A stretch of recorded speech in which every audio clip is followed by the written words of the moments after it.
Olá, um excelente dia para você que acordou bem cedinho nessa manhã de quinta-feira. Hoje é dia 6 de julho, o programa está só começando e eu te convido a conhecer os destaques desta edição.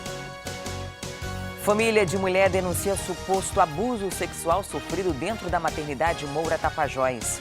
A gente já fez boletim de ocorrência pelo 9º DP. A gente entrou em contato com a assistência social e a assistência social nos informou que ia ser realizada uma sindicância para apurar os mesmos e tomar as providências cabíveis.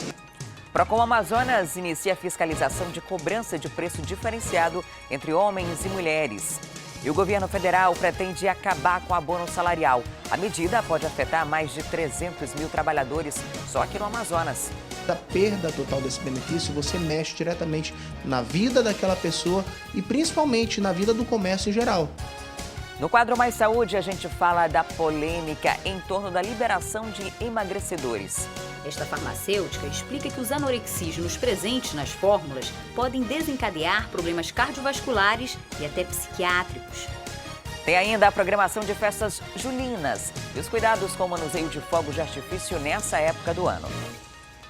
Isso e muito mais a partir de agora. Manhã no Ar, o seu dia começa aqui.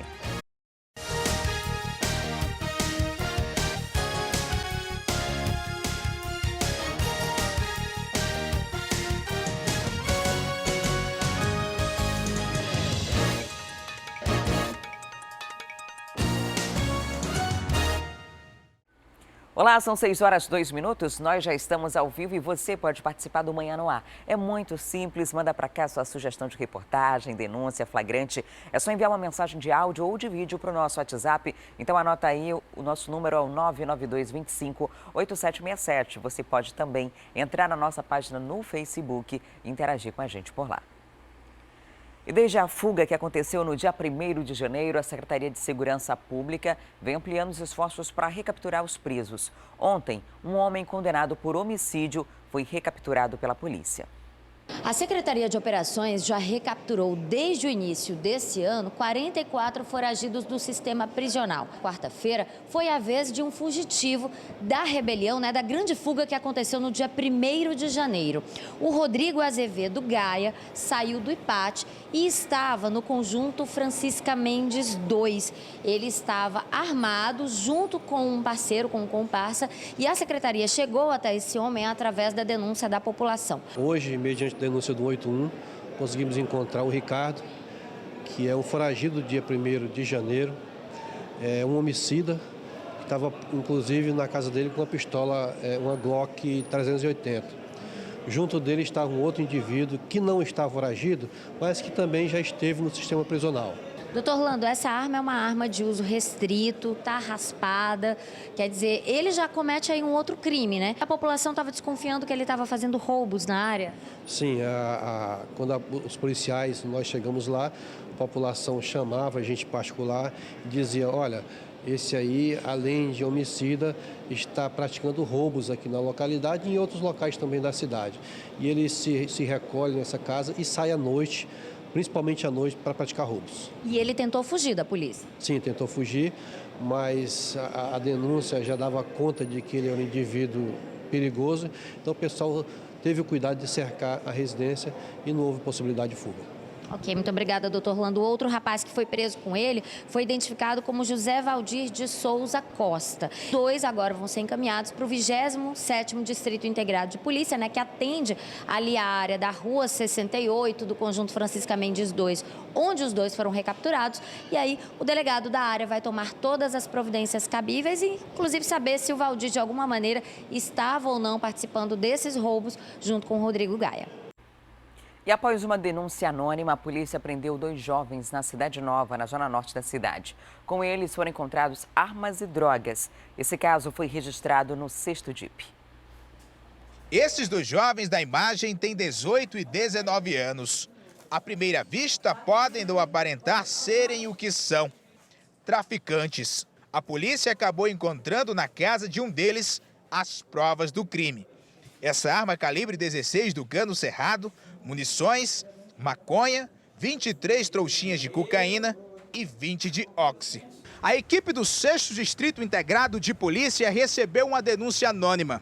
A informação era que supostos traficantes estariam trocando tiros na mesma região onde os suspeitos foram presos.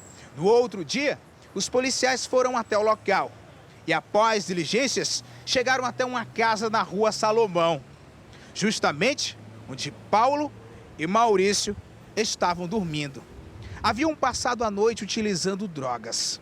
Nem imaginavam que seriam acordados com a chegada da polícia. Foi a mulher de Paulo quem abriu a porta para que os policiais pudessem entrar. E dentro, acabaram encontrando uma arma e também uma quantidade grande de drogas. Os dois foram acordados, receberam voz de prisão e agora estão aqui no 6º Distrito Integrado de Polícia à disposição da Justiça. Os dois nacionais, Paulo, que é o proprietário da residência que estava guardando a droga, e o Maurício, que também estava guardando a droga e é o proprietário da arma. Ambos serão autuados em flagrante por tráfico e associação para o tráfico, e o nacional Maurício por porte ilegal de arma de fogo de uso restrito, haja vista que o calibre 16 ele está raspado, está cerrado. Então, ambos serão encaminhados à audiência de custódia. O que foi o momento em que a polícia chegou, né? Como é que eles reagiram? A casa foi recepcionada por uma moça, né, que é a mulher do Paulo, e ela autorizou a entrada dos policiais, eles também, e durante as buscas encontraram no quintal da residência a droga. A munição estava atrás da geladeira e a arma estava guardada em outra parte do quarto, né, da casa. Agora é muito importante também a participação da população, né, porque vocês receberam uma denúncia anônima.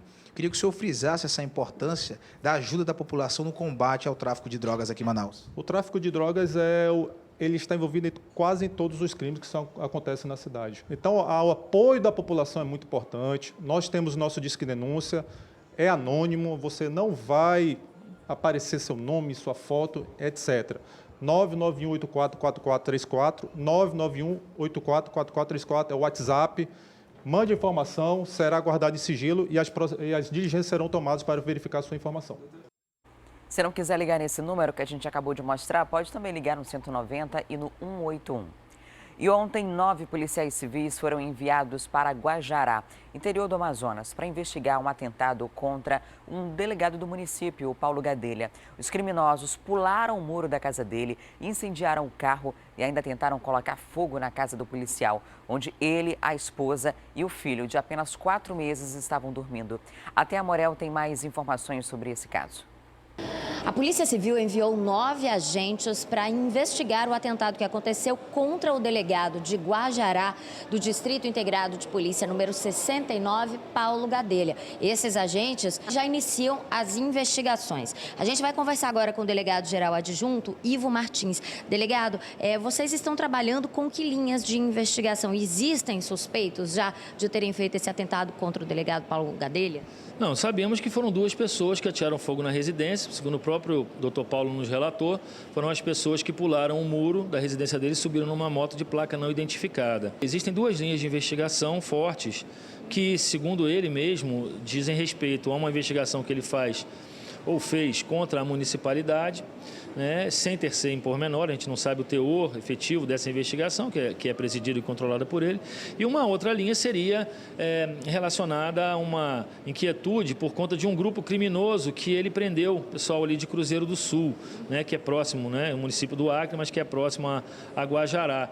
Agora, a gente não descarta nenhum outro tipo de possibilidade, porque as investigações do Dr. Paulo Gadelha são sempre muito consistentes, né? O Gadelha sempre foi, inclusive, uma pessoa muito visada naquele município, porque é muito rigoroso. Ele já tem algumas informações preliminares, me passou essas investigações, a gente não revela para não prejudicar as investigações, mas acredita que esse corpo vai dar aso a uma investigação muito mais rápida, eficaz, consistente, para que a gente possa encontrar os responsáveis por esse fato que atenta não só a uma pessoa, mas a uma instituição do Estado, que é a Polícia Civil. Por quanto tempo esses agentes devem ficar lá? A gente não tem um prazo pré-estabelecido, né? Não queremos que demore, mas também não trabalharemos com pressa. Se for necessário e a equipe de lá ficar sobrecarregada, eles regressam, a gente manda outra. A gente não está muito preocupado com o tempo, né? A gente está preocupado em coletar informações para reprimir essa prática criminosa. O Gadelha, na verdade, ele não tem como conduzir essa investigação, até porque ele é vítima, né? Então, o doutor Ricardo, titular aqui do 4º DIP, foi designado para essa missão, vai presidir os trabalhos lá e no decorrer decorrer dos dias, com base das informações que a gente for recebendo, a gente vai ver qual o direcionamento que a gente vai tomar. Muito obrigada, delegado adjunto. Olha, por volta de 5 horas da manhã, o delegado Paulo Gadelha, estava em casa quando ouviu o pneu do carro explodindo, estourando. Ele percebeu que o carro dele estava pegando fogo. Ele chegou a ver 2 homens que pularam o muro da casa dele e fugiram em uma motocicleta. Ele conseguiu apagar as chamas do carro, mas ele, que estava com a família, a mulher e um bebê dentro de casa, corria o risco de morrer, porque a intenção, segundo o que se passou para a imprensa, é que o fogo chegasse também até a casa do delegado. E a nossa equipe de reportagem flagrou o momento em que mais de 40 pessoas chegaram ao 13º Distrito Integrado de Polícia para registrar um boletim de ocorrência. Eles foram assaltados em um ônibus da linha 650 e não aguentam mais tanto descaso. Estávamos gravando dentro do 13º DIP quando, de repente... O ônibus todo dia, o 1560, todo dia é assaltado, todo dia aqui é assaltado, um estradão aí, e não tem uma viatura aí. Mais de 40 vítimas de assalto revoltadas. Todas essas pessoas que estão aqui são passageiros? Tudinho. Todo dia é isso, todo dia assaltado e ninguém faz nada. O cara vem da Torquato até aqui, não passa uma viatura sequer aqui. Um monte de viatura parada aí, ó. Um monte de soldado batendo no celular. Vamos lá, deixa eu tentar entender a situação aqui. Todas essas pessoas que estão aqui, então, são passageiros do ônibus da linha... Qual é a linha? 560. 560. Sim. Acabou de ser assaltado.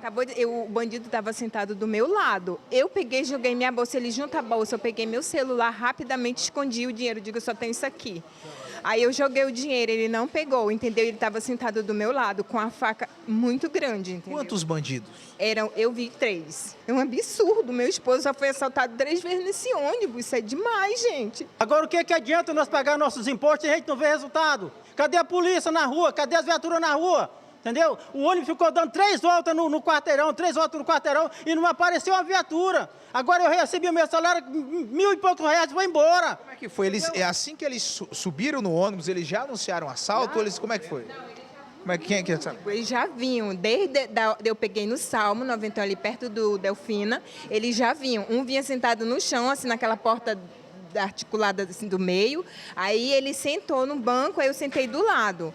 Aí quando chegou já bem próximo daqui, aí ele levantou e disse assim, ninguém olha para mim, isso é um assalto, entendeu? Aí, bora para o celular de todo mundo, entendeu? E foi fazendo pânico dentro do ônibus e desceram os 3. As pessoas que estão aqui no 13º Distrito Integrado de Polícia, todas vieram aqui para registrar boletim de ocorrência, porque todo mundo aqui perdeu o celular. O que é que o senhor perdeu? Meu celular. Celular é mais dinheiro. Mais dinheiro. Essas pessoas que estão aqui também, vocês também foram vítimas desse assalto? Todo mundo. Os caras eles levaram o senhor? Levaram meu celular, ele queria levar o dinheiro, até o cara se invocou comigo, mas nada aconteceu. Ainda bem que não temos que reagir, né? Se reagir, o negócio é sério mesmo. O senhor é a primeira vez que pega esta linha? Primeira vez de assalto. O senhor anda todos os dias? Todo santo dia eu pego ela aqui, ó. Eu vou todo dia, eu vou e volto nesse 560, mas quase todo dia é roubado nesse ônibus 560 aí. Este é o primeiro assalto que o senhor presencia? Já é o 4º assalto esse aí, ó, do 560. Eles vinham lá de baixo no ônibus com o motor, vieram aqui na bola, voltou de novo, nós voltamos, demos 2 voltas, não apareceu uma viatura. E eles, quando nós dentro do ônibus, pedindo telefone de todo mundo, era dinheiro, era tudo. Aí, portanto, você vê a revolta aqui dos passageiros, né, que foram novamente assaltados no mesmo ônibus e encontram-se agora aqui no 13º Distrito Integrado de Polícia, todos para registrarem um boletim de ocorrência. E 2 homens armados atiraram em um guardador de carros e roubaram um veículo. Isso aconteceu na noite de ontem, lá na Avenida Constantino Neri. E quem vai dar mais detalhes sobre esse assunto para a gente é o repórter Danilo Alves. Olá, Danilo, bom dia. O homem estava tentando evitar um assalto, foi isso, né?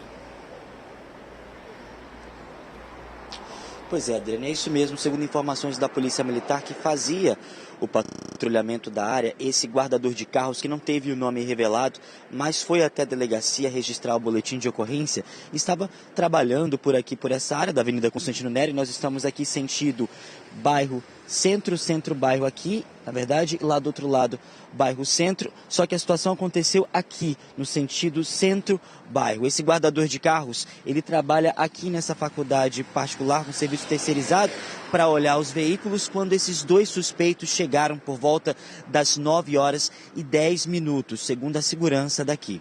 Eles chegaram, não se sabe se foi em veículo ou em motocicleta, em veículo no caso em carro, ou se foi em motocicleta. No momento em que eles chegaram aqui, eles abordaram esse rapaz, esse guardador de carros, que estava encostado em uma motocicleta. Quando eles perceberam que ele era um guardador de carros, ele viu que poderia ser mais fácil roubar a motocicleta, já que era de outra pessoa. Então eles pediram para o rapaz se afastar da moto, que eles iam pegar a moto. Só que o guardador de carros tentou reagir a esse assalto e acabou sendo baleado na perna. A gente vê aqui algumas marcas, a gente mostra aqui bastante, não com tanto detalhe, Domingos, mas só passando aqui para mostrar para vocês o que ficou sobre a marca, né, da violência aqui na Avenida Constantino Neri. Os ferimentos do rapaz devem ter sido bastante extensos, porque a gente vê marcas de sangue aqui pela avenida. Depois disso, como os bandidos não conseguiram roubar essa motocicleta, eles seguiram adiante, eles vieram por aqui. Ali próximo àquela rua, um universitário de 49 anos, identificado como Maurício Gomes, ele tinha acabado de sair da faculdade particular quando foi abordado por esses suspeitos e teve o carro levado, um carro modelo Voyage preto. Segundo ele, era um carro da empresa. Ele disse que tinha acabado de sair da faculdade, porque era época, agora essa época de julho, é época final, né? Provas finais. Então ele estava comemorando, tinha pego os cadernos, colocou os cadernos no porta-mala, ele disse, e quando ele viu que ele já estava sendo abordado, não teve mais jeito. O bandido, um dos bandidos, apontou a arma na cabeça do rapaz e acabou aí levando o veículo. Até o momento, o veículo nem os suspeitos foram identificados. O que se sabe é que o rapaz, esse universitário de 49 anos, foi até a delegacia especializada em roubos e furto de veículos para registrar o boletim de ocorrência, e o outro rapaz também que foi baleado, ele foi levado para o SAMU. Não corre risco de morte, já foi liberado e também prestou queixa na delegacia. Agora que a gente vê é a face da violência, né, Adriane? Porque a gente fica aqui, olha, a situação aconteceu bem logo, quase em frente a uma faculdade, né, particular, onde há vários alunos, vários universitários. 9h10 da noite, as pessoas estavam saindo da universidade. Agora você pensa o corre-corre que aconteceu por aqui. Pessoas gritando, pessoas desmaiando. Algumas pessoas disseram aqui, algumas testemunhas, até mesmo os funcionários aqui da universidade, da faculdade, disseram que viram muita movimentação, muito corre-corre, muitas pessoas aqui desesperadas, porque quando o rapaz foi baleado, a gente pensa como é que pode ter sido o barulho desse tiro. Então muita gente, quando ouviu o tiro, começou a correr, e a parada de ônibus, a Adriane, estava lotada. Então já viu como é que foi esse corre-corre. Os suspeitos, como eu disse, ainda não foram identificados, e a polícia agora tenta identificar esses suspeitos e também localizar esse veículo que até agora não foi encontrado. Volto com você no estúdio. Obrigada, Danilo, pelas informações. Imagino que tenha sido uma situação de muito pânico, né? Muita gente saindo da faculdade, muita gente na parada de ônibus. Quando você ouve disparos de tiro sem entender o que está acontecendo, aí aumenta ainda mais esse pânico todo, né? A gente espera que esse veículo seja recuperado, né, pela polícia. E aí mostra que os bandidos estão nem aí. Pode ser em qualquer horário, na frente de qualquer pessoa. Não deu certo essa moto, vou roubar outro carro. E a intenção de praticar crime, já que eles saem de casa destinados para isso, vai acontecer, porque se não der certo um, eles tentam outro e vão tentando, como aconteceu ontem à noite. E depois de 9 meses do assassinato do taxista Sidiomar Lira, a família ainda cobra esclarecimento sobre o crime. Até hoje, ninguém foi preso e os familiares pedem justiça. O Sidiomar Pereira Lira tinha 42 anos e desde muito moço trabalhava como taxista. A última vez que ele saiu de casa para ir ao trabalho foi numa quarta-feira, dia 14 de setembro do ano passado, depois do almoço. Ele passou a tarde trabalhando e interagindo com a família pelo um grupo de WhatsApp. Até às 10h15 da noite, a família ainda tinha notícias de onde ele estava. Mas pouco depois das 10h30 da noite, souberam da notícia de que ele estava morto. Sidiomar foi atingido com um tiro no rosto, dentro do veículo em que estava trabalhando.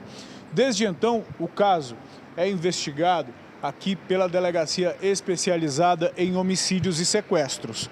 O problema é que 9 meses depois de que o taxista foi morto dentro do veículo em que trabalhava, até agora a família ainda não tem nenhuma resposta sobre quem são os responsáveis pela morte do Sidiomar, não tem nenhuma posição em relação ao andamento das investigações. Já faz 9 meses, né, que tiraram ele de nós e, assim, eu faço um apelo, né, às autoridades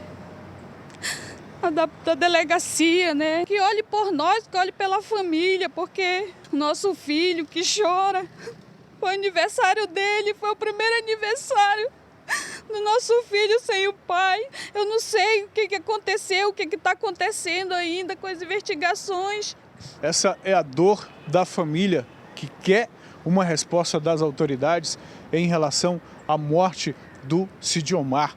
Como é para vocês passarem todo esse tempo sem saber exatamente o que aconteceu e você que foi uma das últimas pessoas a interagir com o Sidiomar pelo telefone?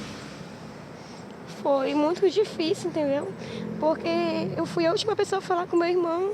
Então hoje a família Lira pede justiça, porque até hoje o caso do meu irmão está impune. E eu quero justiça. É isso que eu peço das autoridades, justiça. É o mínimo que se pode esperar, né? E a família de uma mulher que estava grávida denuncia o abuso sexual que ela sofreu ainda na sala de cirurgia da maternidade Moura Tapajós. O marido da vítima presenciou toda a situação. Um momento muito esperado pela família, um momento que era para ser um momento de alegria, o nascimento de um filho. Tudo ocorreu na tarde de domingo, início da noite, aqui na maternidade Moura Tapajós. O parto não pôde ser normal, precisou ser feito por meio de uma cesariana. E no momento do parto, os médicos convidaram o pai para a sala de cirurgia para acompanhar tudo o que ia acontecer, para acompanhar a chegada do filho. O procedimento ocorreu tudo bem e depois do nascimento é que aconteceu uma coisa que ninguém esperava.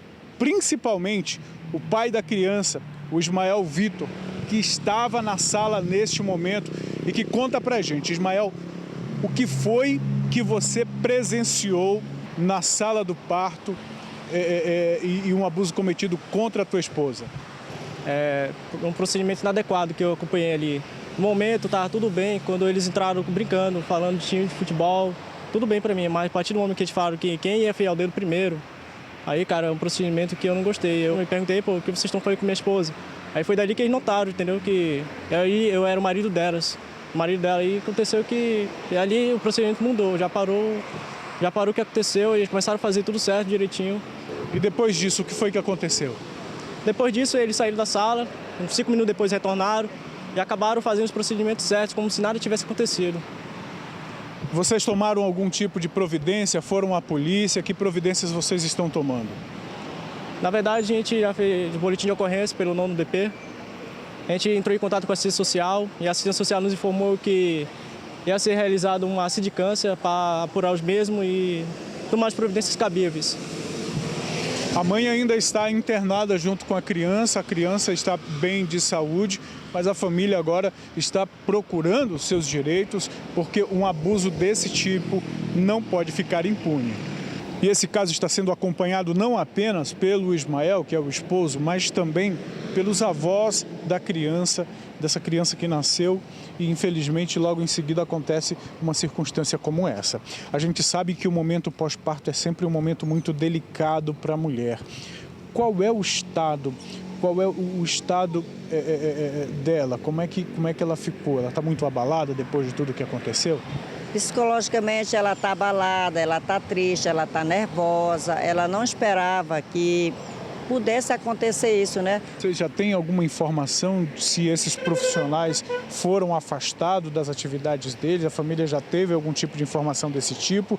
E o que a família espera que seja feito? Até agora eu ainda não sei assim, se eles foram afastados. O que a gente quer é isso, que eles sejam afastados, que eles sejam punidos, que eles sejam demitidos, para que eles não venham fazer isso com outras mulheres. Porque a gente não sabe quantas mulheres eles não fizeram isso aí dentro. Foi preciso acontecer, o meu filho ver, sabe, para poder agirem. Eles agiram muito errado. Isso não se faz assim com uma pessoa que está ali anestesiada. A pessoa está ali dependendo deles para tudo e eles agem dessa maneira. É a indignação da família por conta desse abuso que aconteceu, denunciado pelo próprio marido da vítima, que estava na sala no momento em que tudo aconteceu. Ele não foi reconhecido por esses profissionais porque estava utilizando o equipamento de asepsia, mas logo que se apresentou, coibiu o que estava acontecendo. A vítima estava sedada e, portanto, desacordada, não tinha consciência do que estava acontecendo, e agora a família e a sociedade mesmo quer providência, quer justiça para esse caso. Uma situação absurda de um momento que é um dos mais especiais da vida de qualquer pessoa. E olha, por meio de nota, a Secretaria Municipal de Saúde informou que esse tipo de ação vai na contramão de todos os preceitos e valores. Diante da gravidade do caso, a maternidade afastou imediatamente os profissionais de saúde denunciados e a Sensa adotou todas as medidas administrativas cabíveis, incluindo o afastamento imediato das funções dos supostos envolvidos e a abertura de uma sindicância de urgência para apurar os fatos com a maior brevidade possível. E uma notícia triste envolvendo mais uma vez o sistema de saúde público aqui do Amazonas. Uma mulher de 42 anos precisava fazer um exame antes de uma cirurgia para um aneurisma cerebral. Só que a máquina no hospital não estava funcionando. Segundo informações repassadas aos familiares, o repórter Mário César Filho foi conferir toda essa história e agora conta pra gente. A morte cerebral da professora Selma Sarudo, de 42 anos, foi decretada na última quinta-feira no pronto-socorro João Lúcio. A família acusa o estado de negligência. O sofrimento de Selma começou no último dia 5, quando as fortes dores de cabeça a levaram a procurar o posto de saúde do bairro onde mora. Chegando lá, os médicos não conseguiram detectar nenhuma doença. Então, receitaram um analgésico a Selma e, em seguida, a liberaram. Em casa, as dores não pararam. Selma retornou ao posto de saúde. Dessa vez, os médicos a aconselharam que ela procurasse um neurocirurgião. E assim ela fez. No momento em que foi tomar banho, para ir até a unidade hospitalar, ela acabou tendo convulsões e em seguida passou a desmaiar. Os familiares desesperados a trouxeram exatamente aqui para o pronto-socorro João Lúcio. Chegando aqui, ela fez 2 exames e logo veio a comprovação. Selma estava com um aneurisma cerebral. Mas Selma precisava realizar mais um exame antes de fazer a cirurgia. Angiografia cerebral. O procedimento consegue detectar a exata localização e tamanho do aneurisma. O problema foi que o hospital não tem o equipamento necessário. A opção, então, seria realizar o exame em hospitais particulares da cidade. Para isso, Selma teve que entrar numa fila de mais de 10 pessoas. Uma semana depois, Selma não aguenta e acaba morrendo. A amiga de infância afirma que caso a cirurgia tivesse sido realizada a tempo, a história poderia ser outra. Muito triste, né, a situação em que se encontra a saúde do nosso estado. Sempre houve essa fragilidade. Mas nós estamos chegando num ponto que passou disso, né? As pessoas estão morrendo, pessoas nas filas, né, dos hospitais. A situação dela era grave, muito grave, mas ela entrou dia 5 de junho no João Lúcio. E a última convulsão que ela teve, que aí realmente rompeu, né? Nós tivemos aí o rompimento do aneurisma, foi no dia 15 de junho, ou seja, 10 dias. Teria tido tempo suficiente para ela fazer o exame que ela precisava para saber o tamanho e a localização desse aneurisma, para que ela pudesse realmente passar pela cirurgia. E quem sabe, como você disse, né, a gente estaria contando uma outra história aqui. Selma deixa um filho de 6 anos. Em uma página na rede social, a professora que ensinava crianças autistas a ler fez a última postagem, uma foto com o filho. Na descrição, vamos dormir na melhor companhia. Meu filhote. A Selma era uma pessoa super brincalhona, de bem com a vida, uma pessoa alegre, feliz. Gostava muito da família, de estar com a família, apaixonada pelo filho, louca pelo filho dela. Com certeza nós temos boas lembranças dela. Só essa semana, essa já é a segunda vez que a gente denuncia um caso semelhante, né? No outro caso, graças a Deus, ainda não aconteceu uma morte, mas são pessoas que estão na fila aguardando por esse exame e essa máquina que está quebrada. Esse exame é quando você identifica o tamanho do aneurisma, a dimensão, se é possível ou não iniciar o procedimento cirúrgico. Então, ele é essencial e vital, né, para a vida dessas pessoas que estão enfrentando esse problema. A direção do pronto-socorro João Lúcio disse que a paciente Selma Sarudo foi imediatamente internada, foi realizado um exame de tomografia de crânio e diagnosticado um quadro de acidente vascular cerebral hemorrágico. A paciente seguiu internada, respirando em ar ambiente. No entanto, apresentou um novo sangramento no dia 13 de junho e, apesar de todos os cuidados e esforços empreendidos, evoluiu para a morte encefálica. Mas não foi dito pela Secretaria de Saúde, nesse momento, se a máquina realmente está quebrada, porque a paciente não fez o exame e nem se isso vai ser apurado por uma sindicância. E agora vamos falar de um problema comum em boa parte dos bairros aqui de Manaus: a falta de iluminação pública adequada. No conjunto João Paulo II, na zona norte de Manaus, os moradores resolveram instalar por conta própria lâmpadas nas ruas para tentar sair dessa escuridão. Quem vê a rua Frei Lourenço assim, bem iluminada, não faz ideia de que as lâmpadas de alta voltagem foram colocadas pelos próprios moradores. Isso porque as que tinham nos postes dessa via que fica no conjunto João Paulo II estavam queimadas. Como a situação da violência ficou mesmo horrível, os moradores fizeram um esforço de fazer a instalação de luminárias nas frentes das casas, instalação de luminária nos pontaletes, para poder, se precaver. Os moradores daqui da rua investiram na iluminação, compraram cabos, refletores, mas a gente sabe que o custo da energia elétrica é grande. Então, quando dá por volta de 9h30, 10 horas da noite, os moradores desligam as luzes. E o que fica por aqui é uma sensação de insegurança ainda maior. A gente paga um absurdo por uma iluminação e que não tem. E aqui a gente tem que colocar nos nossos bolsos mesmo e fazer com que para ter uma iluminação. Em um dos becos que ligam os conjuntos João Paulo II e Buriti, luz mesmo só da nossa câmera, que segue os passos dos moradores na volta para casa. A Daiane já perdeu as contas de quantas vezes foi roubada por aqui.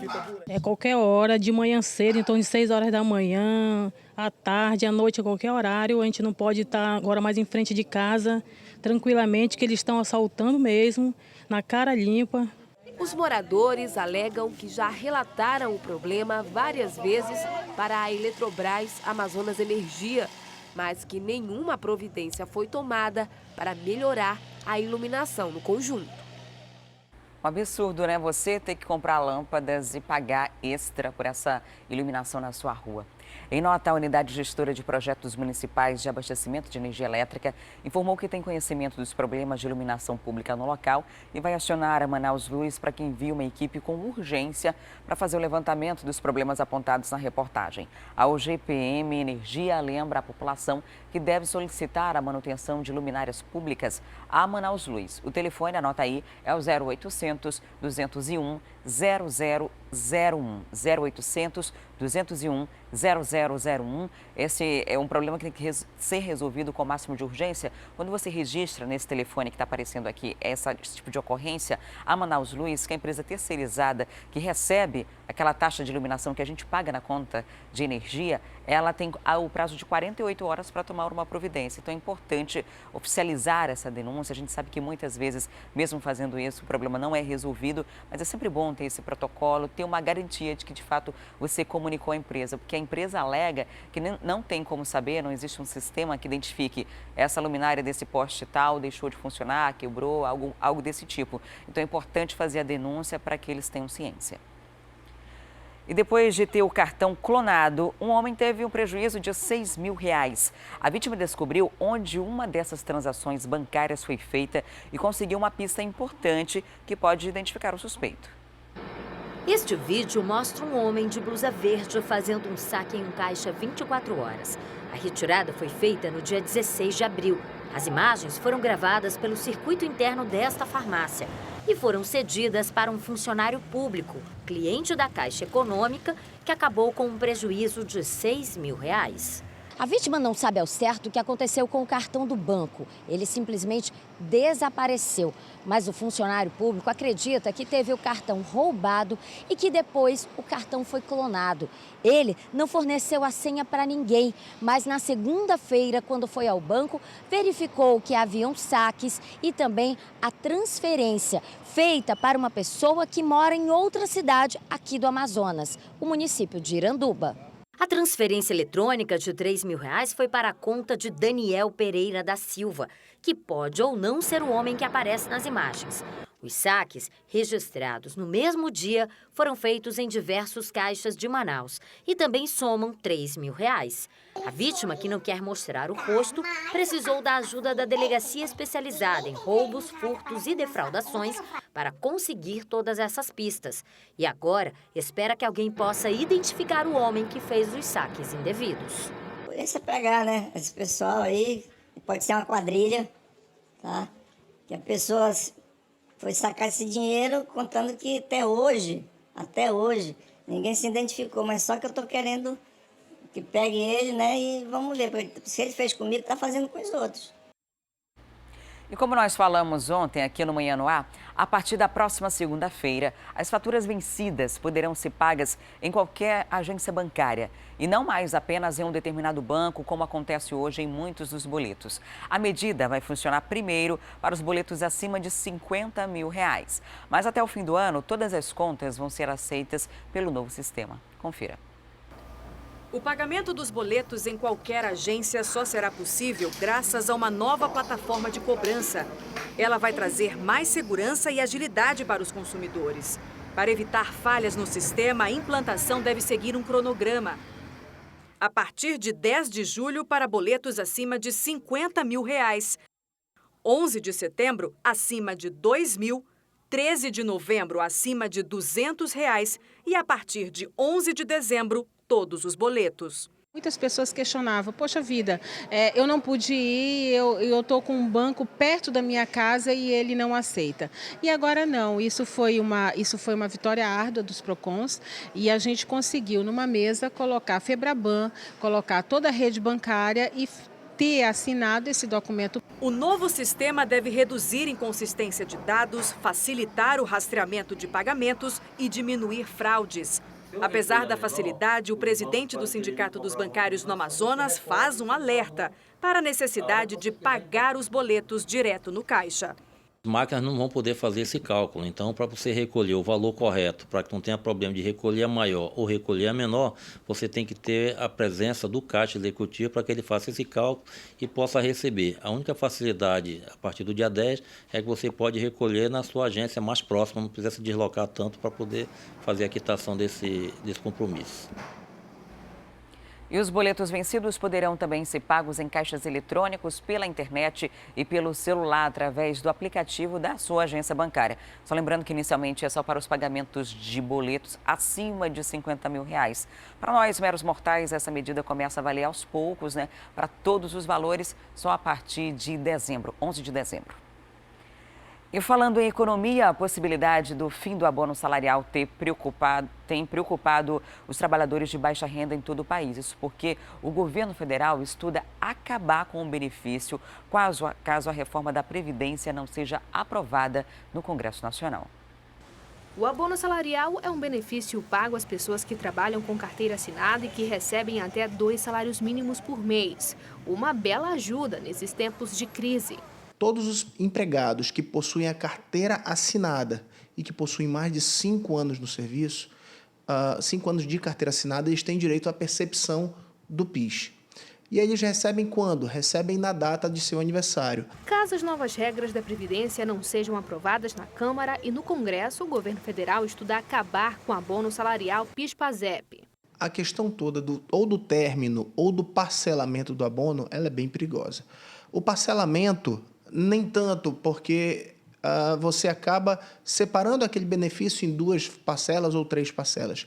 Mas a perda total desse benefício, você mexe diretamente na vida daquela pessoa e principalmente na vida do comércio em geral, porque é um dinheiro que deixa de circular da noite para o dia. A possibilidade do fim do abono salarial tem deixado muitas pessoas preocupadas aqui no Amazonas. A quantidade, que varia de R$ 79 a R$ 937, pode fazer falta no bolso do trabalhador. Não concordo, porque em vez de ele tirar deles que estão lá, né, tiram da gente que é trabalhador. Passa uma vida toda tentando conseguir algo e agora eles vêm e tiram. O trabalhador já é tão explorado, eu vejo, né, que já não tem tantos direitos, tira o direito de tirar mais esse, é um absurdo. Que não pode ter uma corja de político se aposentando com 50, 60 anos, ganhando um salário absurdo, e o trabalhador sacrificar desse jeito. Mas enquanto a reforma da Previdência não é definida, o trabalhador precisa ficar atento ao prazo do pagamento do PIS/PASEP referente a 2016. O calendário para sacar o benefício começa já no próximo dia 27 para as pessoas que nasceram no mês de julho, que se estende até junho do ano que vem. Mas, para isso, o empregado precisa se encaixar em alguns requisitos. Estar cadastrado no PIS ou PASEP há pelo menos 5 anos, ter trabalhado com carteira assinada por pelo menos 1 mês no ano base e ter recebido remuneração mensal de até 2 salários mínimos. Por fim, a empresa precisa ter informado corretamente os dados no Relatório Anual de Informações Sociais, o RAIS. É um plano de integração social.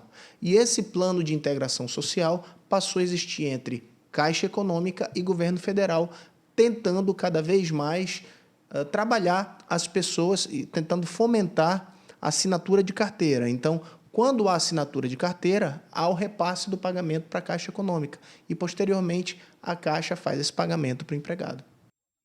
E atenção, você que é um MEI, um microempreendedor individual. Se você está em débito com a Receita Federal, pode pedir agora o parcelamento dessa dívida. O prazo para aderir a esse programa vai até o dia 2 de outubro. Esta é a primeira vez que o governo abre um programa de parcelamento de débitos desde a criação do MEI em 2009. Ao todo, no país, já são pelo menos 6 milhões de microempreendedores que deixaram de pagar o DAS, o documento de arrecadação do Simples Nacional. No Brasil, o Amazonas é o estado com o maior número de inadimplentes. 81% dos cerca de 62 mil microempreendedores individuais estão com situação irregular. De acordo com o Sebrae, essa alta taxa de inadimplência aqui no estado é ainda um reflexo da crise. Então, por conta da crise, ele passou a priorizar outros tipos de conta. Um segundo fator é relacionado ao próprio desconhecimento que o microempreendedor tem da obrigação que ele possui de estar recolhendo mensalmente esses tributos lá por meio do DAS, que é o simples para o microempreendedor individual. Os microempreendedores com débitos acumulados até maio de 2016 podem entrar no programa especial. A dívida pode ser paga em até 120 meses, com parcelas no valor mínimo de R$ 50. É importante ele regularizar a situação, porque a inadimplência, né, desse período todo que ele não, porventura, está com dificuldade de pagar o valor do Simples, do CIMEI, faz com que ele não possa ter acesso aos benefícios, né, especialmente os da Seguridade Social. E para os microempreendedores individuais que tiverem interesse em parcelar a dívida, basta acessar o site da Receita Federal. Anota aí, www.receita.fazenda.gov.br ou o portal também www.portaldoempreendedor.gov.br. E desde a última sexta-feira, o estabelecimento comercial que fizer cobranças de preços de forma diferenciada para mulheres e homens pode ser autuado. A medida faz parte da nota técnica emitida pela Secretaria Nacional de Segurança do Consumidor. E aqui no Amazonas, o PROCON prometeu intensificar as fiscalizações a partir da próxima semana. Aquela história de mulher não paga ou paga menos não existe mais. Pelo menos é o que diz uma nota da Justiça do último dia 30 de junho. A notícia agradou muitas pessoas, principalmente as mulheres, que nesses casos são vistas como isca para atrair mais homens para os lugares. Acho que nada mais justo que ser o mesmo. Nós, mulheres, lutamos por isso. Acho que a mulher não vai se sentir diferenciada, não. Acho que aí é justo. A nota técnica pegou de surpresa a Associação de Bares e Restaurantes. Por um lado, a decisão da Justiça agrada. É o caso de bares, alguns bares e casas noturnas, onde eles colocam lá como marketing principal, mulher não paga. Então, isso aí já fere o princípio da dignidade humana e também fere o princípio da igualdade, porque hoje homens e mulheres são iguais perante a lei. Por outro lado, a determinação acaba preocupando os restaurantes que oferecem diferença no preço dos rodízios para homens e para mulheres. Se alguém vai igualar preço, não vai igualar por baixo. Quem vai ser prejudicado é o consumidor, ou isso vai ser elevado para uma média, ou então vou pagar pelo preço mais caro, que é o preço do homem. O PROCON diz que a lei é para ser cumprida e que vai começar as fiscalizações a partir da próxima semana. Mais precisamente nas casas de shows, não é? Que é onde acontece muito, e peças teatrais, enfim. É mais na questão noturna da cidade. E agora vamos saber como está o trânsito na cidade? A gente teve um probleminha aqui com o nosso link, a gente vai para o intervalo, na volta a gente mostra como está o trânsito em alguns pontos aqui de Manaus. Porque agora a gente vai para o intervalo, mas volta daqui a pouco, vamos falar da Base Nacional Comum do Ensino. O assunto está sendo discutido aqui em Manaus e a gente traz detalhes disso. Tem ainda o leilão do Detran, a gente traz todas as informações para você que está interessado em comprar um carro que vai ser leiloado, são mais de 600. Isso e muito mais, logo depois do intervalo, eu estou esperando você, não saia daí.